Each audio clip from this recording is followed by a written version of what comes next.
Bima, searu itu semuanya turun, bayangkan rasanya. Dari lihat skillnya kami sudah grogi, terus digitukan turun.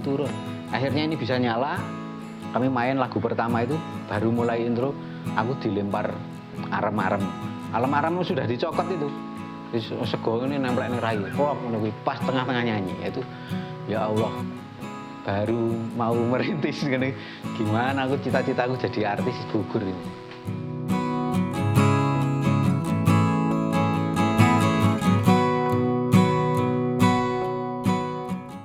Jadi di sekolahan saya itu di SMA 3 Magelang itu setiap tahun itu ada acara pentas seni.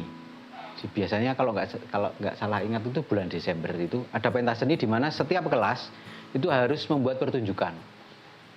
Dan itu di panggung ya nyewa sound system gitu, jadi maksudnya rodo tenanan gitu. Walaupun campur-campur ya. Ada yang band, ada apa. Nah, di kelas saya itu kelas 15 tahun 94. Itu tidak ada yang pinter main musiknya. Kebanyakan kalau di kelas-kelas lain yang ada musiknya itu pasti ngeluarkannya band-bandan. Kami nggak ada. Nah, di zaman itu sudah ada P Project. Padiangan Project itu kan dia bikin album apa jenenge iki? Lagu plesetan gitu. Sama P Project itu juga ada yang versi panggung kan. Ya apa ya namanya dulu istilahnya itu kabaret ya. Yang itu dari potongan-potongan lagu disambung-sambung, terus aktornya itu pemainnya hanya memperagakan saja. Nah, saya di kelas itu bikin seperti itu. Dan dulu manual enggak seenak sekarang ya, pakai kaset pita. Jadi ngerekam motong, direkam ke kaset kosong, wah itu teknik dan montasenya itu rada lucu. Nah, itu mungkin ya yang maksudnya sing pengalaman mambu teaternya itu. Terus kemudian ngeband kelas 2 ngeband, dan di kelas 2 pentas seni kelas 2 saya masih bikin kabaret itu lagi. Sebenarnya karena itu bareng-bareng ya teman-teman cowok-cowok itu, jadi tidak ada yang jelas siapa sutradaranya siapa. Wis cerita disusun bersama, milih musiknya ini dari lagunya apa gitu ya dipilih bareng-bareng gitu. Ya lumayan inilah di sekolahan gitu waktu itu lumayan seger jadi. Terus bahkan kami pernah kemudian dapat job di luar bikin kabaret itu di ulang tahunan. Ada ulang tahunan teman gitu. Nah, dan itu juga salah satu pengalaman saya soal respon penonton itu tidak selalu sama. Jadi kami diundang di ulang tahunan, terus dengan cerita, kemudian menyusun cerita yang ada hubungannya sama ulang tahun. Kemudian yang ulang tahun itu cewek gitu, ada hubungannya sama cewek ya, percintaan, cerita wagu-wagu gitu. Itu mainnya di halaman gitu. Yang nonton kan warga tetangganya orang kampung. Itu sukses, maksudnya penontonnya tuh ger banget dan bahkan ada respon gitu. Nah, setelah itu tidak lama, mungkin hanya jangka waktu 1 bulan, diundang lagi ada teman saya yang dia Chinese. Dia Chinese ulang tahun, mengundang ini kabaret kami ini lagi. Terus pede karena beliau Chinese, anunya itu di resto. Acaranya itu di resto gitu, undangannya wonge resik-resik, wangi-wangi. Parkir mobil penuh gitu. Amplopnya juga berbeda. Tapi tidak ada yang ketawa. Wah, itu baru 5 menit itu sudah kemeringat kami. Sama sekali tidak ada yang ketawa. Padahal waktu di sekolahan itu baru keluar gitu tokoh, karena kami pemainnya cowok semua, dan walaupun di situ ada tokoh-tokoh cewek tapi kan aktornya cowok semua. Waktu main di kampung itu juga ya penonton langsung ger gitu. Nah, yang di resto ini ulang tahun teman yang Chinese ini gagal total. Nah, itu agak kemudian trauma. Wes setelah itu ya terus fokus ngeband. Sampai dulu tahun-tahun itu kan munculnya rock alternatif. Nah, kemudian ada festival rock alternatif nasional tapi ada seleksinya dari level provinsi ya, Jateng DIY gitu. Itu di Solo. Nah itu harus menciptakan lagu. Sebenarnya yang mencipta lagu itu utamanya itu ada teman saya, namanya Agung. Dia gitarisnya, Kidal. Saya nyanyi, tapi ya saya urun-urun bikin liriknya gitu. Sama menyusun nada-nadanya ya bareng-bareng. Itu seleksi di radio PTPN di Solo. Wah itu serem. Karena itu kan nggak ada kategori, jadi bukan festival band pelajar, itu bukan, tapi itu festival rock alternatif. Sampai sana itu seleksi di Solo itu ada 65 peserta. Kelompok saya ini grup bandnya namanya Big Daddy. Big Daddy itu nomor undiannya 25. Nah di radio PTPN itu kan bangunannya tuh lantai 3, di lantai atasnya itu aulanya gitu. Nah mainnya di situ, di panggung. Jadi sebenarnya nggak dinyatakan bahwa ini tuh ada penonton terbuka gitu tuh nggak. Tapi kan mungkin karena ada iklannya ya di radio PTPN. Jadi itu ada penontonnya. Ada penontonnya, terus pemain band-bandnya itu kan serem-serem, wong gondrong-gondrong. Bah, kok wong tua-tua gitu. Berangkat naik bis itu bareng dari Jogja. Ada anak muda gitu gondrong, singletan, tangannya bak tato. Terus ngobrol karena sebelahan di bis itu. Dari mana? Mau kemana Mas? Ke Solo. Ada acara apa? Karena aku lihat yang satu itu bawa keyboard. Kok bawa keyboard? Mau acara apa Mas? Ini Mas mau seleksi festival rock. Terus, oh ya saya ya sama. Tak delok rupa-rupanya itu kayak seumuran kok Gus gondrong tatoan tuh. Masnya masih sekolah udah kuliah Mas? Aku sekolah Mas, di mana? Di SMM. Baru berangkat di bis ini saingannya sudah SMM. Sampai sana gue mau wong gondrong-gondrong, wah kok sangar-sangar. Nontonlah kami. Sampai nomor undian 9 itu rasanya itu sudah memutuskan pulang aja yuk. Udah akhirnya sampailah giliran kami. Ya itu ada pengalaman buruk.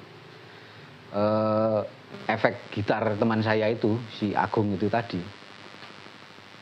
Agung itu padahal dia gitaris kidal. Sebenarnya sudah cukup eye catching itu. Tapi efek itu kan ada butuh listrik. Soloannya itu nggak cocok gitu. Jadi lobok gitu. Adaptornya itu ditancapkan, dilepas, dia ambruk gini, nggak nyambung listriknya. Padahal kan itu dihitung waktunya ya. Kita di panggung itu memainkan 2 lagu selama 12 menit. Nah, lagu ciptaannya itu panjangnya 4,5 menit, terus kemudian kami menyanyikan lagu lain, lagu pilihan gitu 5 menitan. Jadi pokoknya waktu persiapan itu hanya 3 menit. Itu nggak nyala-nyala. Dan tidak boleh dibantu panitia, itu memang peraturannya. Jadi kita cuma ngomong, mas ini listriknya nggak nyolok gitu, panitianya nggak bisa bantu karena memang peraturannya begitu. Wah itu sudah pucat gitu terus. Kan saya vokalis, yang lain kan si Agung ini ngutak-ngutak adaptor, yang basisnya terus etok-etok nyetem, drama ya benak-benak ke simbal gitu, sibuk semua lah. Aku ngapain, aku vokalis. Tapi aku ngomong aja kan gambleh gitu, ngomong untuk mengelur waktu. Wah dibengoi. Zaman sekarang saya sudah nggak nemu. Di zaman itu saya masih sempat kebagian di mana penonton itu ya kalau nggak suka ya ngomong. Jadi mulai hanya 1 orang di depan gitu. Dan itu sesama pesaing, saya tahu betul dia juga peserta. Turun, menggema. Searu itu semuanya keplok turun, bayangkan rasanya. Dari lihat skillnya kami sudah grogi, terus digitukan turun. Akhirnya ini bisa nyala. Kami main lagu pertama itu, baru mulai intro, aku dilempar arem-arem. Arem-arem sudah dicokot itu. Sego ini nemplek ning rai, plok ngono kuwi pas tengah-tengah nyanyi. Itu ya Allah. Baru mau merintis ngene. Gimana aku cita-citaku jadi artis gugur ini.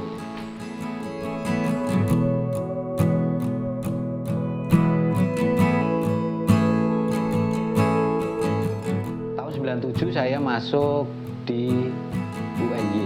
Waktu itu masih IKIP di Jakarta. Nah, saya adalah generasi pertama untuk IKIP Yogyakarta proses beralih ke universitas itu kan dengan membuka jurusan yang murni non pendidikan. Nah, saya adalah angkatan pertama jurusan yang non pendidikan, saya di jurusan kimia murni. Tahun 97 di situ saya pertama kali melihat teater itu tentu saja Unstrat, itu UKM-nya IKIP, dan itu di display waktu ospek itu. Ospek kemudian ada pertunjukan display dari UKM gitu. Nah, salah satunya Unstrat. Itu saya melihat itu dan pertunjukan teater yang saya lihat pertama kali di ajang itu, karena itu tahun 97 itu kan ada pemilu. Nah, itu ya temanya politik gitu. Sehingga di pertemuan awal saya itu kemudian memang langsung teater itu bukan bukan hiburan ternyata gitu. Terus tapi nggak ada kepikiran saya untuk main teater gitu. Kalaupun ada gitu, mungkin saya justru malah masih kepikiran itu melanjutkan yang bikin kabaret itu, yang hanya lucu-lucuan gitu. Ya sudah, terus lanjut ngeband sama teman di kampus, sama teman di kos. Nah, terus semester 1 itu di kakak kelas kami di MIPA UNY itu kemudian merintis untuk mendirikan UKM seni di tingkat fakultas yang anggotanya hanya mahasiswa MIPA. Saya daftar di situ, dan itu baru pertama kali didirikan tahun 97 itu, saya daftar. Nah, di situ ternyata ya Sanggar Seni MIPA gitu judulnya, ada divisi-divisinya, ada tari, musik, teater gitu. Tentu saja saya masuk yang divisi musik gitu, karena cita-citanya masih band-bandan gitu. Saya kalau ngeband, ya dulu kaos gini ya Ibanez, Pearl, ngono kae lah merek-merek band-bandan. Singlet Ibanez. Kalau pas manggung baru pun manggung di fakultas kecil ngono kae. Tato Superman itu Bon Jovi itu. Ya wis ngono-ngono kuwi lah. Terus tahun 98 di sela-sela ini ya reformasi gitu. Nah, itu pas reformasi, jadi saya mengalami proses yang namanya krisis moneter. Dolar dari 2000 rupiah per $1 menjadi 10.000 sampai ke 12.000 itu dalam waktu beberapa bulan itu saya sangat merasakan. Saya ingat betul, dari uang saku saya itu sisa sampai uang saku saya hanya cukup untuk 2-3 hari. Tadinya saya dikasih uang saku tuh mingguan. Itu sisa, Sabtu itu masih sisa. Beli rokok itu ya bungkusan, Sampurna Email. Tapi setelah itu wis rokoknya malih jadi merek-merek nggak jelas itu, Garuda 369. Itu hari Rabu biasanya sudah habis uangnya. Ya demo-demo ya ikut-ikutan. Tapi nggak pernah yang ikut yang yang garda depan yang perang sama polisi itu nggak ikut. Ya ikut lempar-lempar tapi dari belakang gitu. Kalau polisinya maju ya larinya tuh di depan sendiri, jadi ya selamat. Terus nah di tahun 98 itu pergantian pengurus di Sanggar Seni itu saya kemudian dipilih menjadi ketua. Jadi ketua Sanggar Seni MIPA itu dan membawahi divisi-divisi tadi. Sudah, nah suatu hari ada acara di fakultas di mana yang divisi teater ini harus tampil. Sudah, waktu itu istilahnya tuh yang mendampingi kami latihan itu bukan orang MIPA, dari jurusan sejarah. Nah, beliau yang bikin naskah juga gitu. Oh, ini butuh pemain berapa belas, aku lupa, 15 atau berapa gitu. Tapi teman-teman yang bisa dan sanggup mengikuti jadwal latihan itu hanya 11 orang. Oh, ini kurang gitu. Terus dikonsultasikan ke saya karena saya sebagai ketua. Terus saya memutuskan, ya udah cari yang lain yang bukan anggota juga nggak apa-apa gitu. Dapatlah 3. Kurang 1. Masih nyari lagi terus karena saya Waktu itu ya yang tanggung jawab saya sebagai ketua aja untuk menyukseskan kegiatan gitu tuh. Itu kurang itu apa? Untuk pemain ini Pak tokoh ini gini, eee, rumit apa enggak gitu, maksudnya susah apa enggak, harus ngapalin apa gitu, enggak ada dialognya. Oh gitu, ya udah kalau nggak ada dialognya udah aku aja. Aku bisa nggak kira-kira? Oh bisa Pak. Oh, ya udah, sayalah gabung di pertunjukan itu. Terus figuran, cuma suruh apa jalan kayak robot, terus lari-lari, teriak-teriak gitu. Nah, sampailah di pertunjukan. Pertunjukannya itu siang hari, outdoor gitu. Ya di tengah acara di kampus ya, di jam kuliah gitu. Yang nonton nggak banyak. Beda kalau dengan waktu saya ngeband gitu. Tapi waktu pertunjukan itu kemudian selesai, itu tuh ada apa ya? Seolah-olah itu ada aliran darah yang terhenti selama beberapa hari dan tiba-tiba mengalir begitu selesai pertunjukannya itu. Dan saya tidak pernah merasakan sensasi yang seperti itu ketika saya ngeband gitu. Maksudnya di luar pengalaman buruk ngeband di Solo itu ya ada juga ngeband yang diapresiasi dengan baik gitu. Nah itu aku menemukan itu. Sama mungkin pola latihan ya. Latihannya kan teater kan sore sampai malam setiap hari. Nah begitu selesai pertunjukan, terus besoknya ngapain itu kan bingung, gabut di kos ngapain ya. Aku biasanya kan jam segini nih berangkat latihan kok nggak ada latihan gitu. Nah itu ternyata mencandu.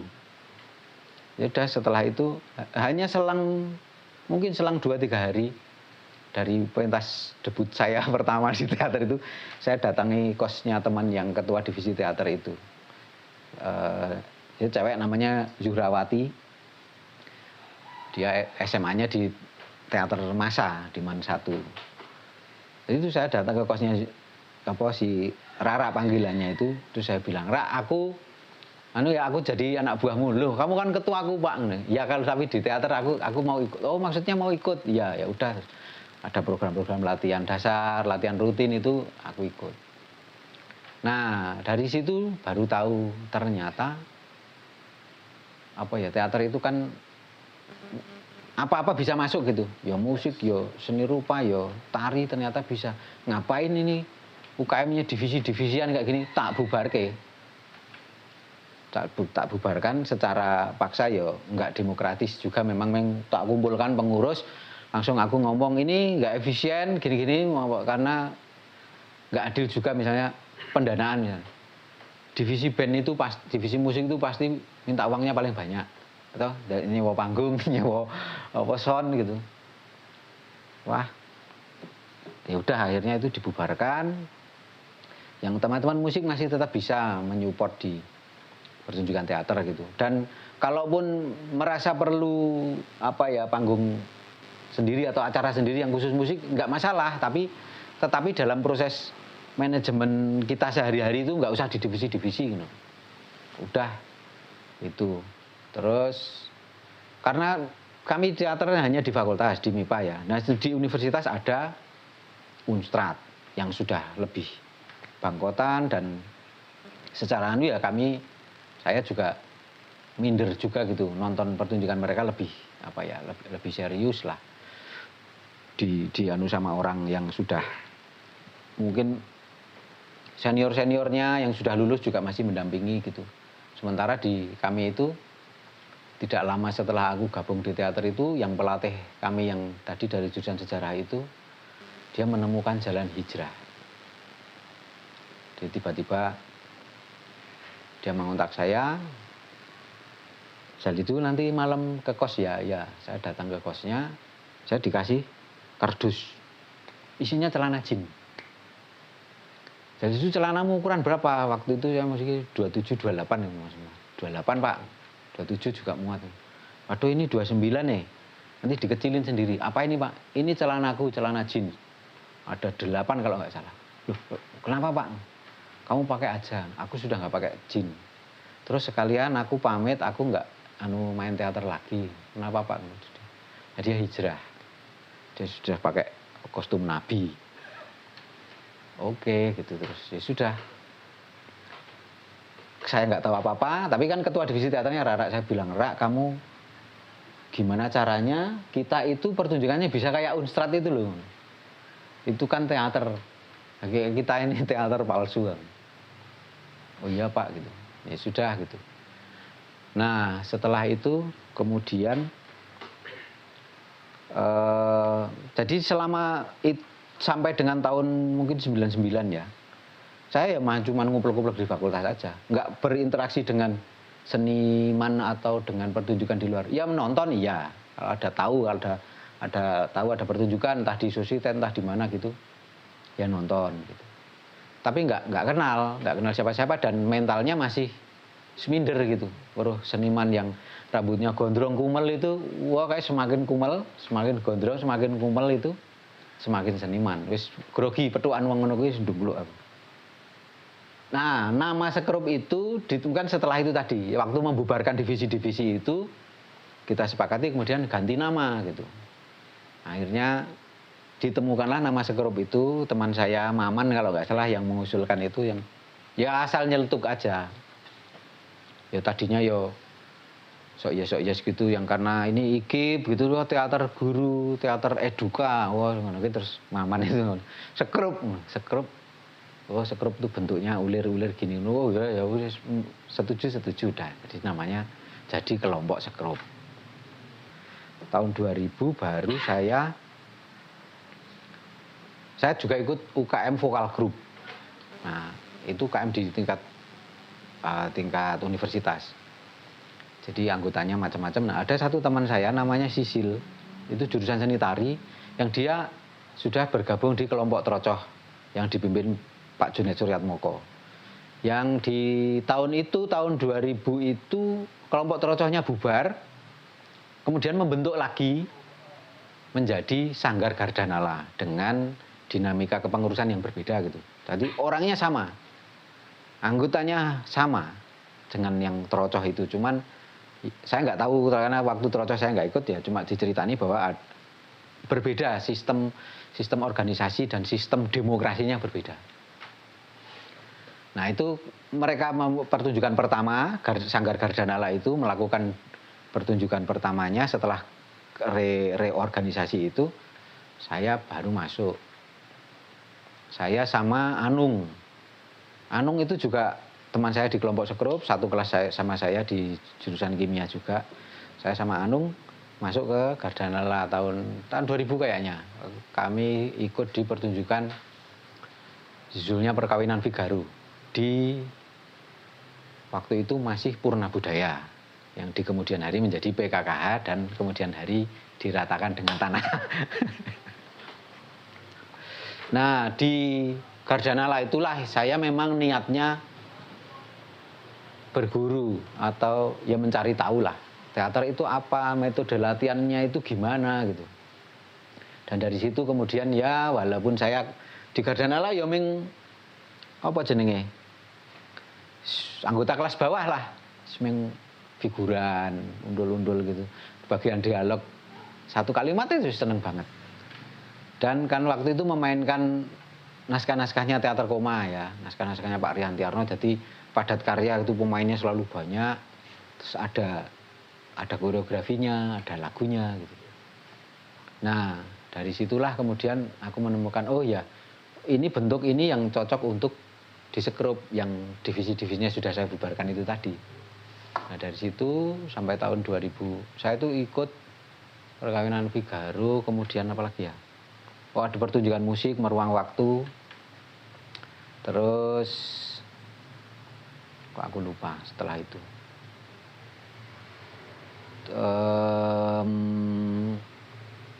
Setelah itu ada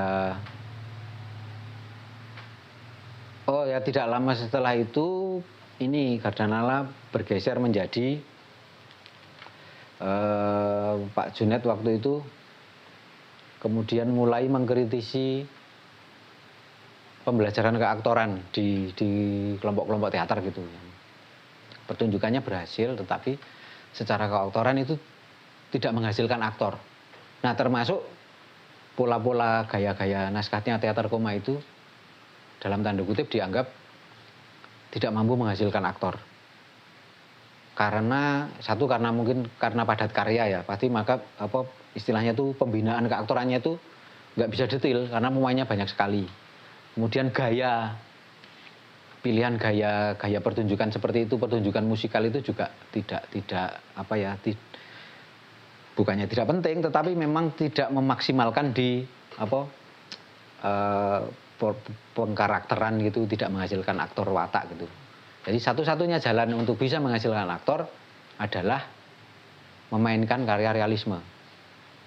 Nah itu Pak Junet itu sempat ke Jakarta sebentar jadi wartawan, terus pulang-pulang membawa konsep itu menjadi kemudian pertamanya adalah menggarap adaptasi film Tiga Dara. Yang pemainnya itu hanya nenek,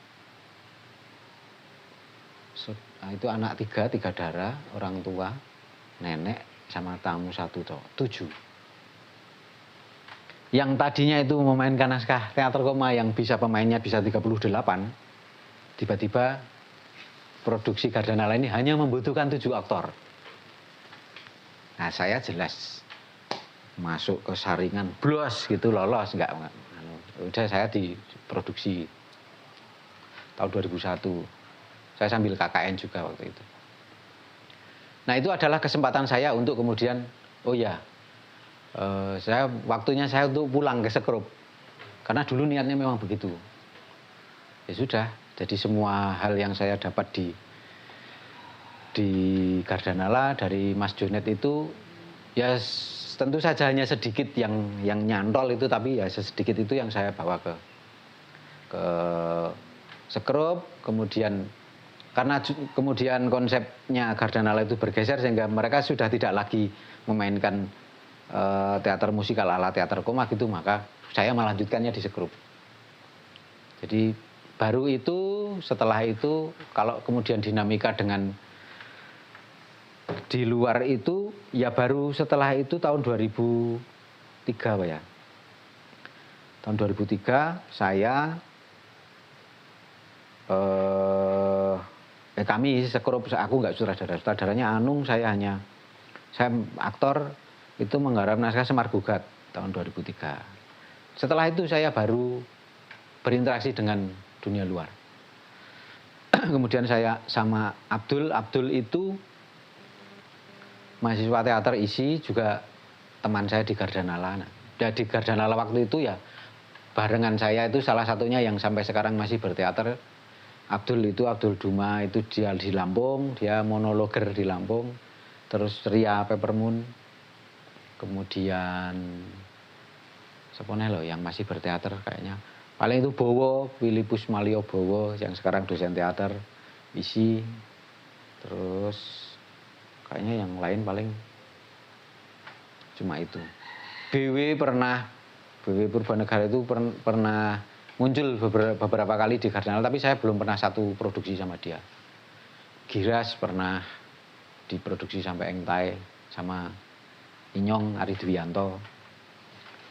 Nah itu terus, waktu itu sama Abdul itu kemudian di Jogja itu dibentuk kembali asosiasi namanya FKTJ, Forum Komunikasi Teater Kampus Jogja. Yang konon dulunya ada apa gitu, terus sudah nggak jalan. Nah di tahun-tahun itu kemudian dibentuk kembali Forum Komunikasi Teater Jogja itu. Nah itu di mana Abdul, saya itu ikut gabung di situ.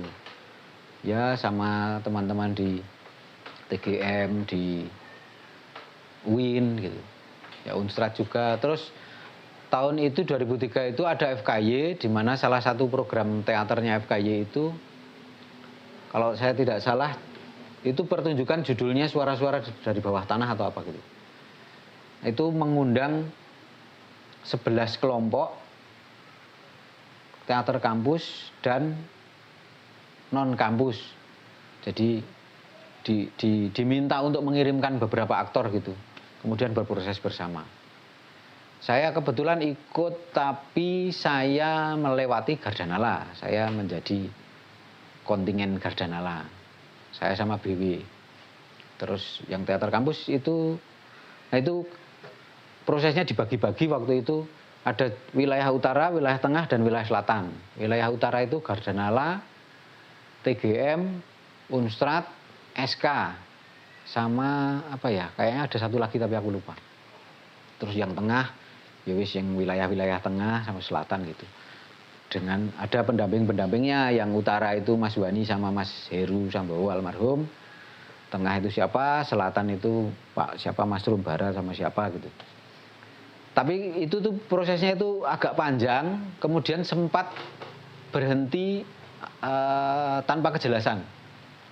Jadi tiba-tiba libur gitu, nanti dikabari lagi kapan latihan, itu agak lama gitu. Jadi setelah dipanggil lagi, latihan lagi, saya sudah punya hobi lain, sehingga saya akhirnya tidak melanjutkan ikut itu. BW juga tidak, dan itu sempat membuat murka Pak Jonet Suryanto.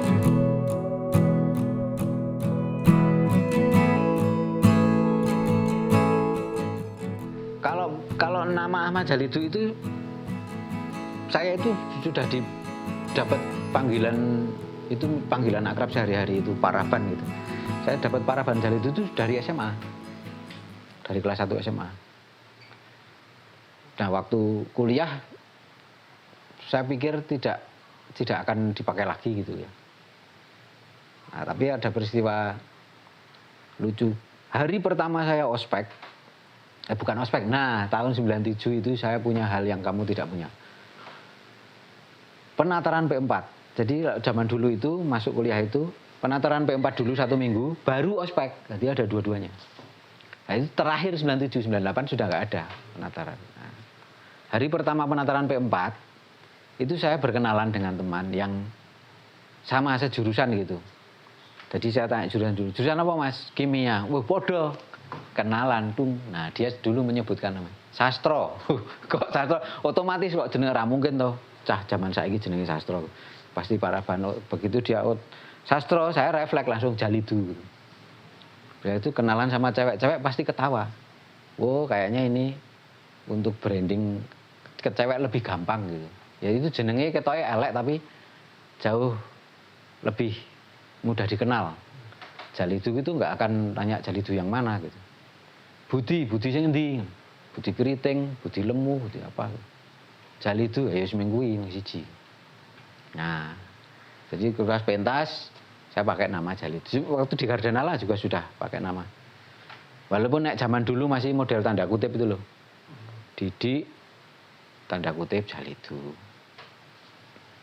Gunawan Cindil Marianto.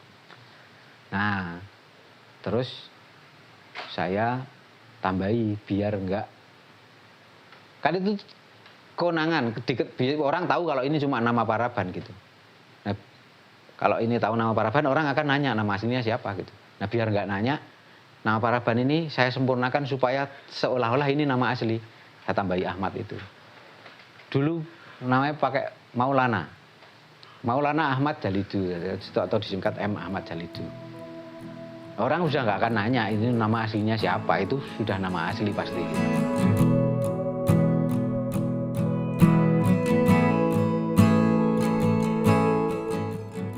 Yaitu dari Gardanala itu tahun 2001 saya balik ke kampus, pamit, ya nggak pamit banget sebenarnya. Saya hilang begitu saja sebenarnya. Hilang, tapi kemudian dipanggil lagi sama Mas Jonet itu ketika mau produksi Tekmu Tokno Tekku. Jadi setelah bereksplorasi dengan teater realisme itu dengan melalui proyek Tiga Darah, Mas Jonet terus bikin proyek eksperimental judulnya Tekmu Tokno Tekku. Jadi itu nggak ada dialognya, teater fisikal teater gitu. Dan temanya agak ke ada sedikit ya nyerempet LGBT gitu. Dan itu dipentaskan di 5 kota atau 6 kota, aku lupa. Itu saya sempat dipanggil untuk, karena itu pentasnya di 5 kota gitu, terus Mas Jonet itu sempat membuat rancangan untuk tokoh tertentu itu lebih dari 1 orang gitu, jadi gantian gitu. Misalnya yang Jakarta yang main siapa, di Bandung yang main siapa gitu. Nah, saya ditawari untuk itu, tapi itu latihannya harus intens, entah 3 bulan atau berapa gitu, pentasnya di 5 kota itu. Sementara di Sekrup waktu itu sedang produksi. Terus saya timbang. Ya sebenarnya secara apa ya, secara potensi karir atau apalah ya bos, peningkatan saya di dalam teater mungkin lebih baik saya menerima tawaran Mas Junet itu. Tapi kemudian saya kembali ke janji saya sendiri dulu tahun-tahun 99 2000-an itu, bahwa saya menembung lewat Sisil, mbok saya diajak ke kelompokmu itu, ke Gardanala. Itu kan niat saya untuk belajar bagaimana mengelola kelompok teater, bagaimana mengelola program latihan untuk saya terapkan di Sekrup gitu. Dan di tahun itu, tahun 2002 kalau nggak salah, Tek Mudono Tekku itu, saya merasa di Sekrup itu belum ada teman yang apa ya, yang bisa mengganti gitu kalau saya tinggal. Ya sudah, akhirnya saya menolak tawaran Mas Junet, dan saya masih ingat kalimatnya Mas Junet. "Kowe yakin?" "Yakin." "Oh ya wis." Dan itu tidak tidak tercapai. Saya ingat kalimatnya Mas Junet ini. "Oh ya wis, ra apa-apa. Tapi kowe tak enteni ya. 5 tahun atau minimal 10 tahun lagi aku ketemu kamu duduk sebelahan dalam kedudukan kita sama-sama sebagai sutradara." Siap. Dan tidak tercapai. Tahun 2002 tambah 10 kan 2012 loh. 2012 ya ora, 2012 sampai sekarang juga tidak tercapai.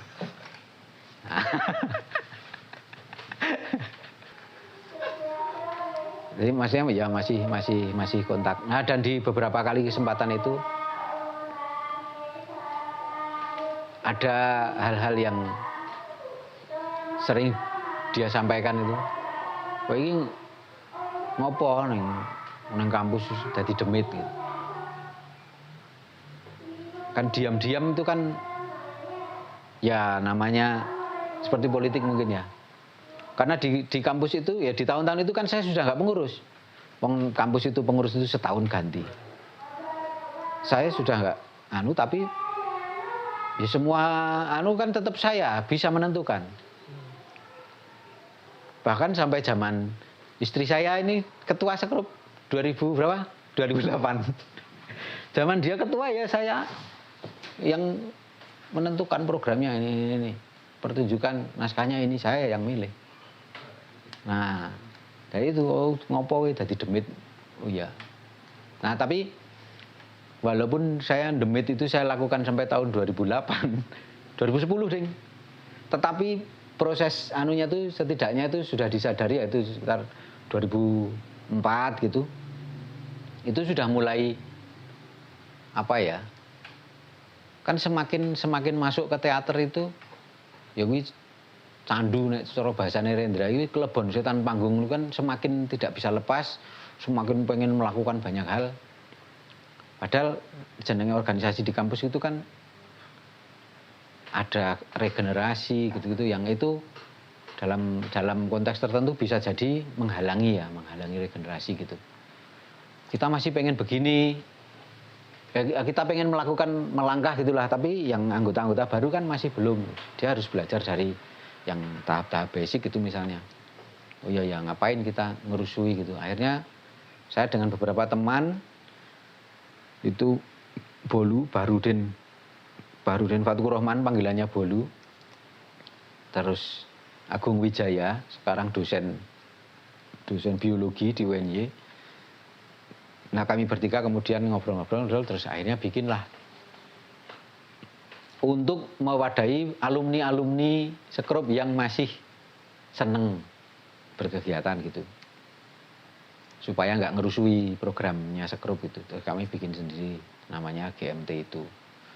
Jadi memang apa ya, niatan motif pendiriannya pun merayakan pertemanan sesama anggota sekrup, tapi masih seneng gitu. Tapi kalau di sekrup nanti kasihan ngerusui adik-adiknya, ya udah kita bikin wadah sendiri. Bikinlah itu tahun 2005.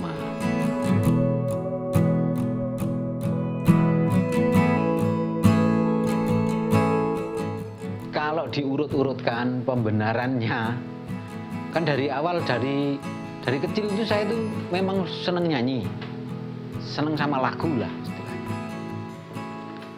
Saya tuh kalau misalnya disuruh nyebutkan lagu yang kamu suka gitu, mau aliran apa aja saya punya. Lagu dangdut yang kamu suka banyak, lagu rock yang kamu suka banyak, lagu metal yang kamu suka banyak, pop banyak. Saya memang seneng musik gitu. Terus kemudian bersentuhan dengan pengalaman berteater itu mungkin secara naluriah kan, terus kemudian pengen menggabungkan itu. Ketemu di Gardanala dengan konsepnya teater koma, saya aplikasikan di sekrup. Terus setelah, waktu membikinkan GMT, ini kan beda sumber daya masalahnya.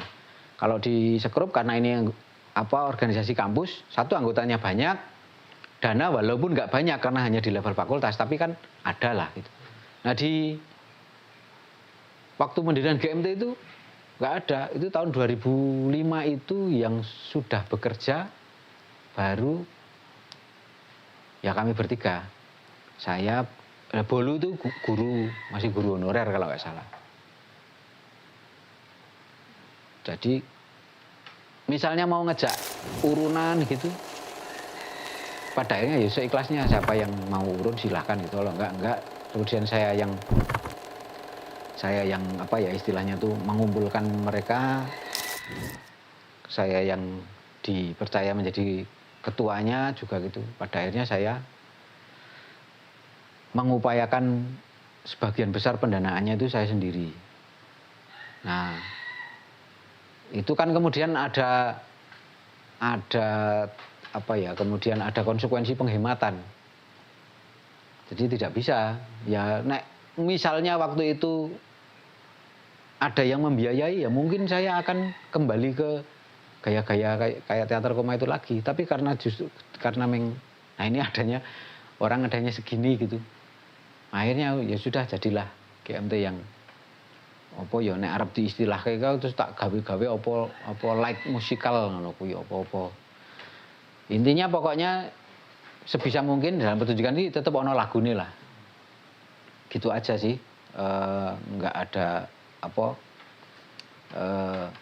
konsep yang disusun disengaja untuk konon katanya, kalau menurut cerita intelektual itu biasanya kalau ada gaya tertentu itu, ini untuk melawan gini-gini. Saya nggak melawan apa-apa, saya menyiasati kahanan saya sendiri aja gitu.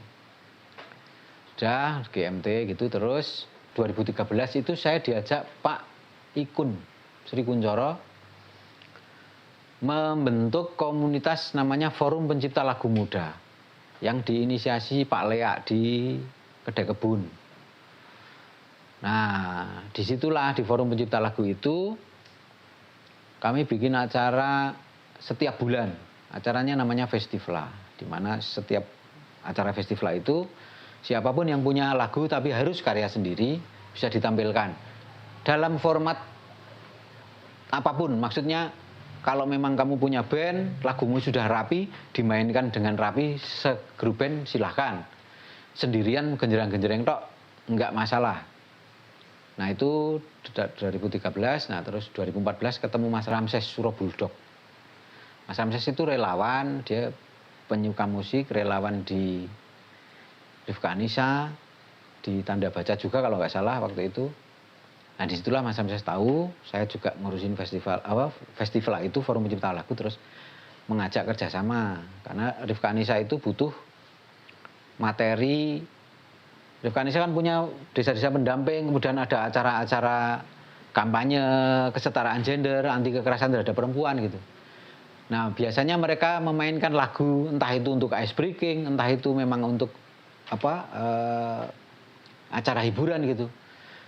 Karena mereka punya ideologi itu, kesetaraan itu, mereka sangat pilih-pilih. Dan ternyata nggak banyak lagu yang punya perspektif gender yang benar. Misalnya waktu itu ada lagunya siapa jenis? Cherry Bell. Tapi Cherry Bell kan di kalangan band-bandan yang cowok-cowok gaul kayak gini kan, masa mainin lagunya Cherry Bell gitu. Padahal secara, kalau Rifka Nisa kan yang dipikirkan lirik. Liriknya perspektifnya benar. Kamu cantik-cantik dari hatimu, bukan dari skincaremu, bukan dari eyelash, bukan dari bentuk hidung.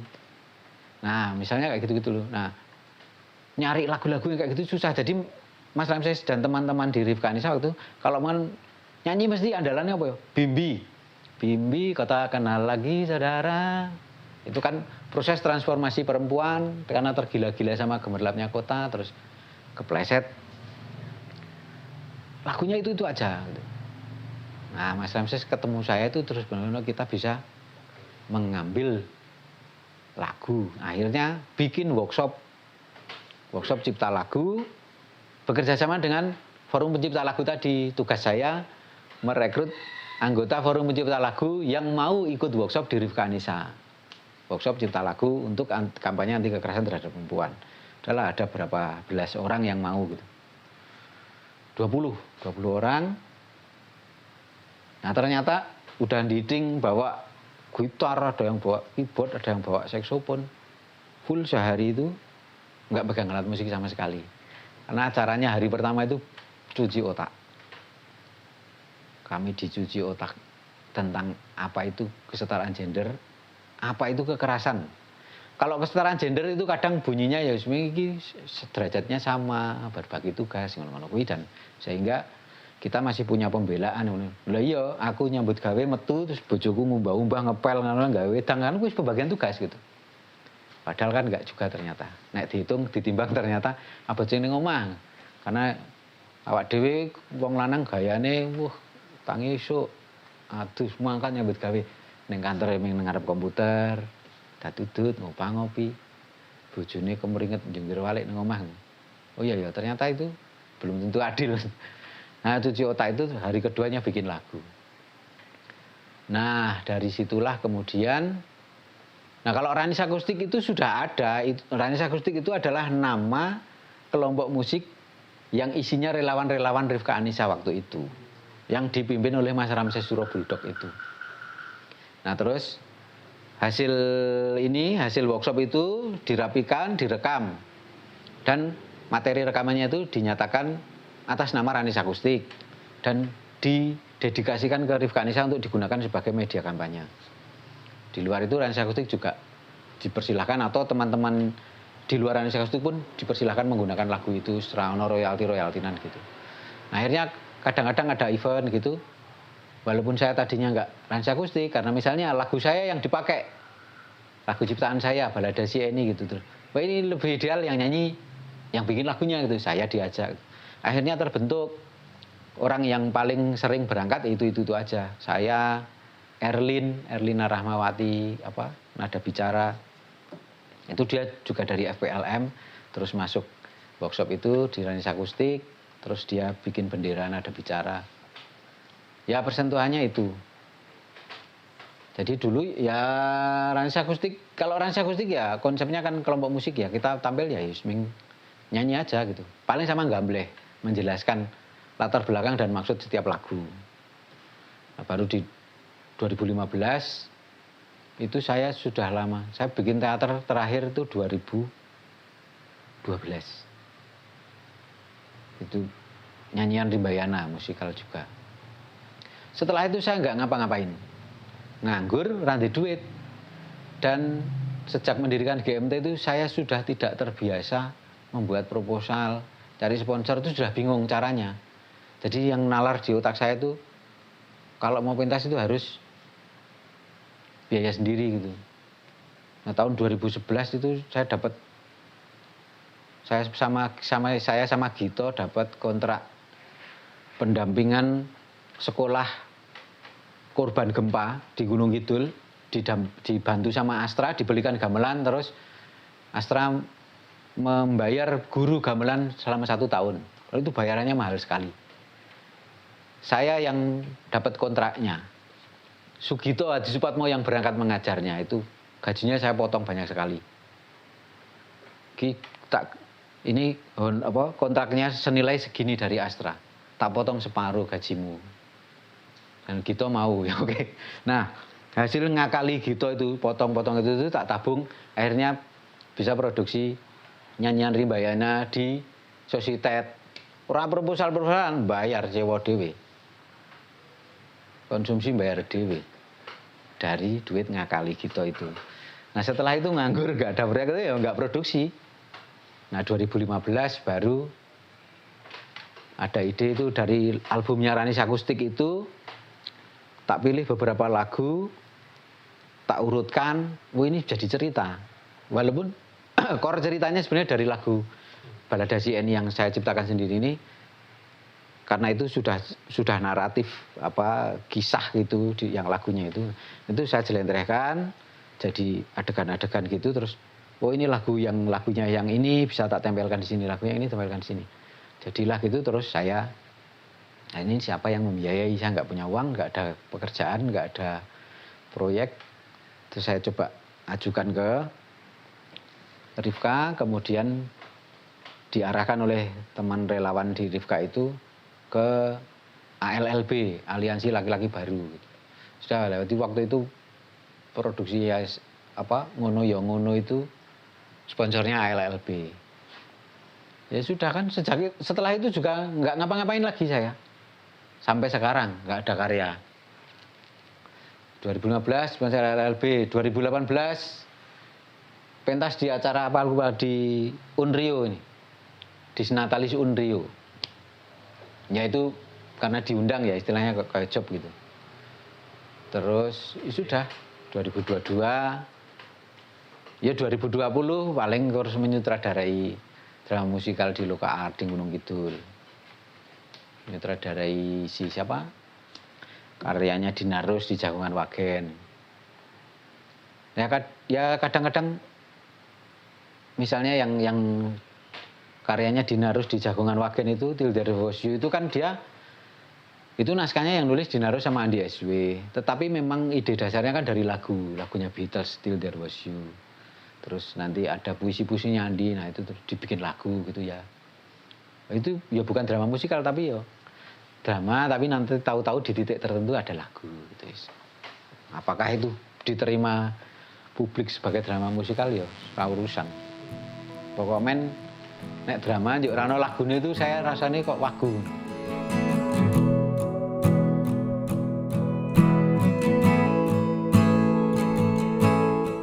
Saya 2013 atau 2014 ya, saya lupa. Itu membantu pacar saya waktu itu, Nia Agustina, yang bercita-cita menjadi koreografer. Sekolahnya pendidikan matematika, kursus di Didik Nini Towok dan nanti Among Bekso, tapi bercita-cita menjadi koreografer gitu. Saya ini termasuk jenis orang yang seneng banget mengunderestimate gitu. Wow, cuma kursus Among Bekso, Buru ajar tadi serimpi Arab jadi koreografer gitu. Ya tak apa ya nggak mungkin gitu. Tapi karena itu pacar saya, dia terus tak haluske, oh ya jangan buru-buru, bikin karya ini dulu, pendek dulu. Nah sebenarnya kemudian saya mengadopsi, nah ini saya sebenarnya itu punya pengalaman nganu ketok ya, setelah tak sadari. Saya itu senengannya kan meniru-niru asli. Drama musikal ki mau ya aslinya meniru-niru. Nah itu niru festival.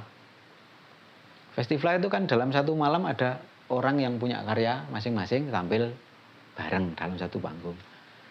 Nah, untuk mewujudkan cita-cita kekasih saya jadi koreografer itu, saya adopsi konsepnya festival. Saya minta nih, kamu bikin karya pendek apa gitu, penarinya terserah. Kalau mau hemat dan simpel, ya kamu nari sendiri, koreografi sendiri, nari sendiri. Nggak usah panjang-panjang, 5 menit atau 7 menit gitu. Saya ingat di awalnya tuh saya nggak ngomong, saya cuma ngomong nanti kalau sudah jadi dipentaskan. Waktu itu saya masih nongkrongnya di Balai Budaya Samirono. Dipentaskan di Balai Budaya Samirono. Nanti aku ngundang teman-temanku nonton kamu, terus engko diskusi lah, dikai masukan. Sudah, dia latihan sendiri, aku nggak ngancani. udah agak jadi. Sekarang kan kamu dari kamu les kursus-kursus itu di ini Towok dan di Among Boso kan punya kenalan anak-anak jurusan tari. Nah itu diajak, ada nggak yang punya karya yang pendek-pendek aja gitu. 10 menit lah maksimal atau minimal 5 menit. Dapatlah gitu. Terus waktu itu sudah ada Mila sudah bikin Mila Art Dance dan sudah cukup populer ya untuk menarik minat gitu. Kita menemui Mila jadi salah satu penampil. Akhirnya jadilah acara diberi nama Paradance itu. Di mana di situ ada, atau pertama itu 5 atau 6 penampil gitu. Salah satunya Nia sendiri. Udah terus itu berjalan 2 bulan sekali. Maksudnya dari penyelenggaraan pertama nggak niat juga, tapi sepertinya di antara yang nonton ini cah-cah tari itu menanyakan kapan lagi gitu. Kapan lagi, berarti harus bikin lagi 2 bulan berikutnya. Dan itu sampai ke 5, sampai episode 5, jadi ya setahunan lah di Samirono itu. Terus saya kan setiap kali Paraden itu ya publikasinya cuma di Facebook. Zaman dulu Facebook itu kan kita bisa bikin acara itu loh. Acara terus nge-tag ngundang banyak orang itu. Sing tak undang yo aku nggak punya kenalan orang tari, tak undang ya wong teater. Ya beberapa teman. Nah, termasuk Mas Kuncoro, bukan Ikun Sri Kuncoro ya, ada Kuncoro yang lain itu yang adalah pengurus Balai Budaya Minomartani. Nah, Mas Kuncoro itu nonton, kalau nggak salah Paraden nggak tahu episode 4 atau berapa gitu, terus bilang kami di Balai Budaya Minomartani baru saja pergantian pengurus. Dulu Balai Budaya Minomartani itu memang mengkhususkan diri pada pengembangan seni tradisi. Nah, yang pengurus baru sekarang pengen mencoba untuk terbuka. Mbok dibantu, diregengkan kegiatannya gitu. Waduh, saya nggak punya, Pak, nggak punya ide baru. Saya punyanya acara kayak gini nih. Teater tari ning ngulet-ngulet bentuk kayak gini nih kalau mau. Enggak apa-apa. Tapi ya saya sampaikan kalau saya di Samirono itu saya nggak bayar. Jadi tempatnya gratis, lampu ada gratis seadanya, tapi sound bayar. Kalau di karena sound itu milik personal, memang persewaan tapi warga situ gitu. Ya dengan harga lebih murah. Sama konsumsi saya cuma keluar uang untuk konsumsi dan sound system. Terus Mas Kun itu, ya nggak apa-apa, di kami juga begitu.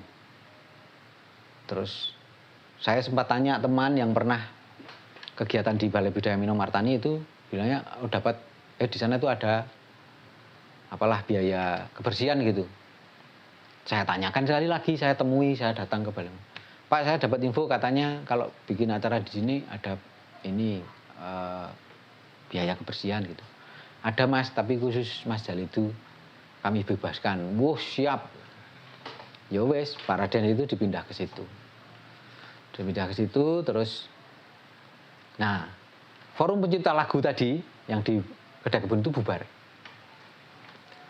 Berhenti. Saya lanjutkan lagi di BBM dengan nama baru, namanya Volka Martani. Itu karena waktu itu tren-tren folk ya, cita-citanya ini pengen gue ajang kumpulnya cah-cah folk karo balada. Karena di Indonesia tuh Bu Uli Sigar bikin organisasi Rumah Balada Indonesia, terus ada konsorsium wilayah-wilayah gitu, Solo ada Mas Cunong almarhum, di Jogja tuh nggak jalan, harusnya Pak Doni Suwung tapi nggak jalan. Terus ya lah bikin itu sama Pak Giwang, bikin Volka Martani. Nah dari situ kemudian karena sering bikin kegiatan di Balai Budaya Minomartani, terus 2018 itu ada pergantian pengurus lagi, terus saya sudah masuk jadi orang dalam sampai sekarang.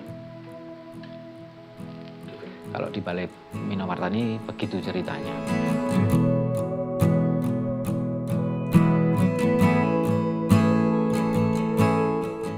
Kalau ngomongin gelaran, itu mau nggak mau tetap harus mundur jauh ke tahun 2006. Mungkin Latif nggak mengalami. Dulu ada platform sosmed namanya Multiply. Yaitu Facebook itu hampir-hampir bareng. Facebook muncul sama ada Multiply. Facebook, Multiply, MySpace. Nah, saya bikin akun Multiply. Nah, di Multiply itu kemudian saya membuat akun yang saya maksudkan waktu itu, saya janjane waktu itu pikiranku wis rada meletik. Kayaknya sudah mulai nggak zaman publikasi pakai nemplek poster. Nah, dulu kan mau produksi itu nemplek poster ngantai subuh keliling Jogja gitu. Kayaknya sudah mulai nggak zaman karena orang sudah mulai berinternet gitu. Maka saya bikin Multiply. Kenapa? Karena di Multiply itu dulu ada ada fasilitas yang kayak Facebook acara itu. Waktu itu Facebook belum ada, tapi di Multiply itu sudah ada. Nah, saya bikin akun Multiply namanya Jogja Theater Space. Yang saya bayangkan, pikiranku kaya Kementerian Pariwisata. Yang saya bayangkan adalah saya akan mencantumkan situ jadwal-jadwal pertunjukan terdekat di Jogja, sehingga nek poster ya yang moco kan yang lewat aja, baliho. Tapi di situ kan itu kan bisa dilihat orang Jakarta gitu. Wah, aku mau piknik ke Jogja tanggal sekian sampai tanggal sekian. Oh, pas itu saya ternyata ada pertunjukan ini, sekalian nonton Dulu pikirannya kayak gitu. Terus nah saya belajar maksudnya menyerap hal-hal teater itu kan karena dulu sumber pustakanya masih sangat minim, itu kan dari artikel-artikel di koran. Dan koran ya paling adanya ya kan yang terjangkau, maksudnya di wartel dan warung burjo tempat saya nongkrong itu adanya KR sama Kompas. Adanya hari Minggu, itu ada artikel budaya. Nah, terus di zaman internet itu, zaman warnet itu, nyari-nyari sumber gitu, kalaupun buku gitu PDF ada tapi kan berbahasa Inggris gitu. Nah, yang kebanyakan saya dapatkan artikel-artikel. Beberapa itu esai, beberapa review, liputan pertunjukan gitu. Nah, maka saya maksudkan Jogja Theater Space di Multiply itu untuk itu. Isinya agenda pertunjukan sama artikel-artikel tentang pertunjukan gitu. Dan saya ingat waktu itu saya minta artikel dari Mas Eko Nuryono. Saya lihat Mas Eko Nuryono nge-share tulisan di Facebook, saya tembung. Saya belum kenal secara fisik, tak inbox aja gitu, terus dikasih beberapa tulisannya Mas Eko, dipajang di situ. Udah berkembang, terus muncul tren baru blogspot. Saya bikin blogspot yang di Multiply itu, saya pindah di blogspot karena Multiply ternyata tidak laku di Indonesia. Saya pindah di blogspot, ya namanya masih Jogja Theater Space, kemudian saya ubah jadi Jogja Theater Online. Ya isinya tulisan, tapi kan nggak ada yang, kalau informasi itu pun ya sedapatnya saya, pas kebetulan numpak motor lewat baru poster itu kadang mandek, terus tak catat ini kelompok mana, pertunjukannya apa, dan lain-lain gitu untuk saya masukkan di situ. Terus, nah yang artikel ini yang susah sekali. Saya sendiri nulis nggak pede, nggak ada orang yang mau nulis, ora dibayar gitu. Akhirnya, tapi walaupun itu sempat cukup lama ya, itu tapi agak mungkin sampai 2010-an. 2006 sampai 2010, 2012 itu kadang-kadang masih saya update untuk yang jadwal pertunjukan itu. Tapi lama-lama kesel dewe, bosen, udah tak tinggal. Tak tinggal, waktu berlalu, berkegiatan, udah FWLM, Paradance, Volka Martani. Nah, di tahun 2017 itu Nia mulai lebih bersemangat lagi di Paradance. Dia bikin blog.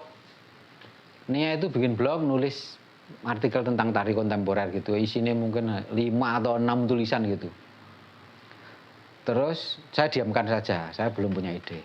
Nah, terus di Facebook, Vicky Trisanjaya, setiap kali nonton, dia pasti nyetatus tentang apa yang baru saja dia tonton. Jadi statusnya panjang lebar itu ya di mana dia di Facebook itu ya pertemanannya kan macam-macam ya, nggak semua, meskipun seorang seniman gitu di Facebooknya kan dia berteman dengan nggak semua orang seniman gitu. Kalau yang seniman mungkin mau moco nyemak gitu.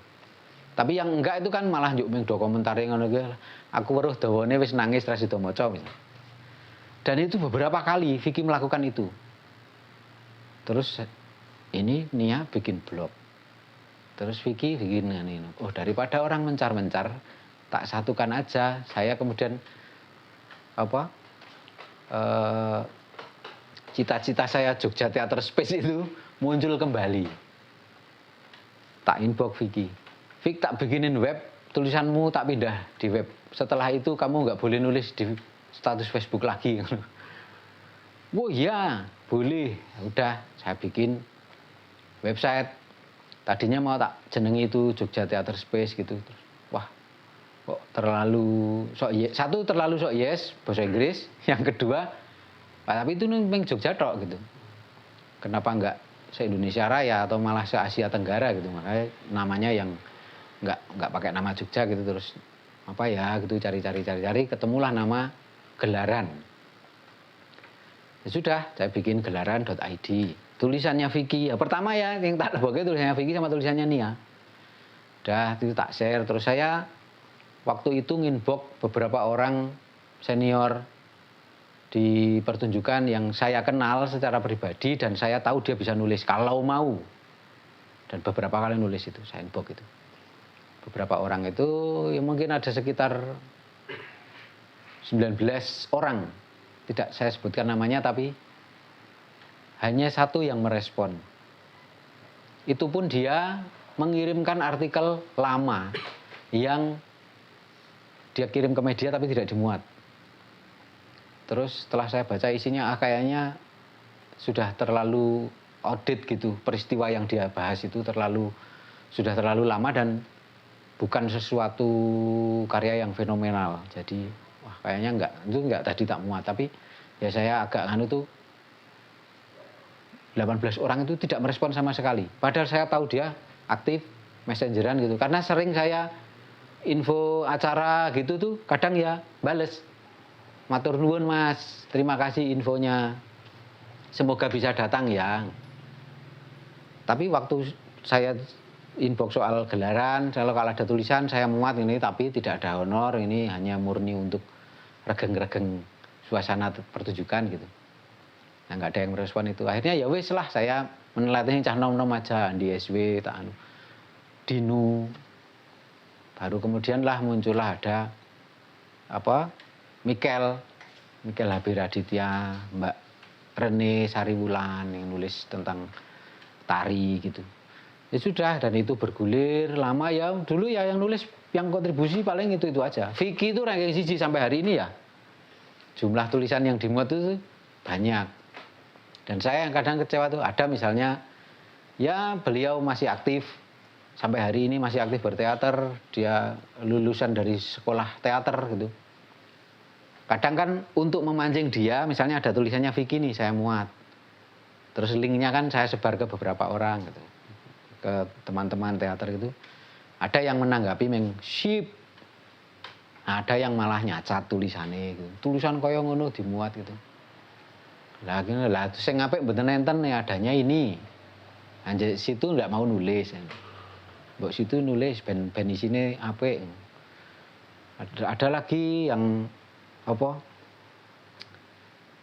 mahasiswa pasca sarjana gitu.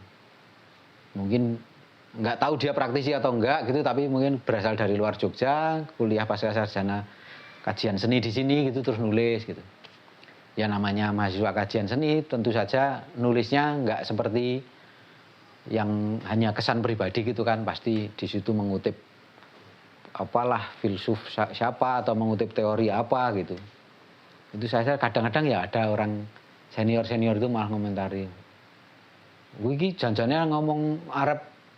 Wiki janjane Arab ngomong usul bangun teater apa arek pamer wacan. Le seneng maca buku. Ya kadang-kadang ada orang tanggapannya begitu tapi ya wis luweh gitu Mas, apa yang mau saya muat gitu aja. Sampai hari ini alhamdulillah mulai ada tulisan-tulisan dari teman-teman di luar Jogja, dari Bandung, dari Malang, Mataram, NTB, Makassar, Padang. Ya lumayan terapresiasi lah. Pernah suatu hari itu ada mahasiswa pasca sarjana UGM kajian seni gitu, nonton Paraden terus ngomong mau nulis di gelaran gitu-gitu, terus ditanya sama Nia, kamu tahu di gelaran dari mana? Dari dosen. Itu terus aku dengar itu mata kuliah apa? Ya mata kuliah kritik. Terus kan ngomongin ini media-media yang bisa memuat tulisan kritik-kritik itu, nah salah satunya ini gelaran.id. Dosenmu siapa? Dia menyebut nama dosen, itu agak terkejut juga, Bu. Kok beliau diapresiasi? Oh tentu saja karena ada Mikel di sana. Nah ya tapi itu lumayan ternyata dibutuhkan, walaupun pembacanya itu kalau di statistik setelah pandemi selesai ini, dari mulai awal 2023 itu cenderung menurun pembacanya. Kalau menurut data statistiknya gitu. Tapi ya yang saya syukuri masih ada orang ngirim tulisan gitu walaupun gak dikasih honor. Kemarin sempat mulai 2000 berapa ya, itu tak kasih uang bakso kalau yang nulis gitu. Terus tapi ya kesini karena itu disponsori oleh saya sendiri, jadi ini kondisinya sedang tekor gitu ya, ini sudah beberapa bulan ini yang nulis tak muat, nggak tak bayar. Nggak ada dan ya untungnya kan memang di websitenya juga saya tulis ini adalah kerja kerelawanan gitu, kami tidak menjanjikan honor apapun. Nah niatan saya kenapa bikin itu ya menurut saya penting ya di luar.